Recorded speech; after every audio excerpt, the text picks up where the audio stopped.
జర బాలాపూర్ గణేష్ కాడ అయోధ్య సెట్ వచ్చిర్రు. జర దొరికిందో ఒకరోజు ఆల్రెడీ చూసేద్దామని పోయిన భయ్య. ఓరిని అమ్మ ఏంది జనాలు, ఎవర్రా మీరంతా అంటట్టున్నారు. అసలు నిజంగా చెప్పాలంటే ఇంత జనాల మధ్యలో ఆడికి పోవాలంటేనే ఒక యుద్ధం. కానీ ఒక్కసారి ఈ సెట్ చూసిన తర్వాత కనుల విందు అనిపించింది. చాలా బాగుంది ఈ సెట్. అండ్ సెట్ అనొద్దు, గణేష్ మండపం యాక్చువల్గా చాలా బాగుంది నిజంగా.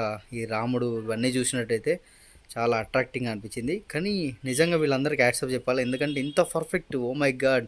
కానీ జనాలే చాలా బాగా, అసలు చాలా క్రౌడ్ ఉన్నారు. నిజంగా చెప్పాలంటే ఫొటోస్ వీడియో తీయట్లేదు. గణేష్ మహారాజ్ మాత్రం వేరే లెవెల్. అండ్ మన రామ్నగర్కి సిద్దిక్ బాయ్ గణేష్, ఈ గణేష్ సేమ్ సిమిలారిటీస్ ఉంటాయి మనకు, అంటే గణేష్ మోడల్ వచ్చేసి. అండ్ చాలా బాగా చేసారు. ఇక్కడ మనం చూడండి రామ్ లల్లా కూడా పెట్టారు, చాలా బాగుంది. అండ్ ఇంకొకటే రోజు ఉంది, వెళ్ళి దర్శనం చేసుకోండి. Thank you guys, love you all, subscribe to my channel.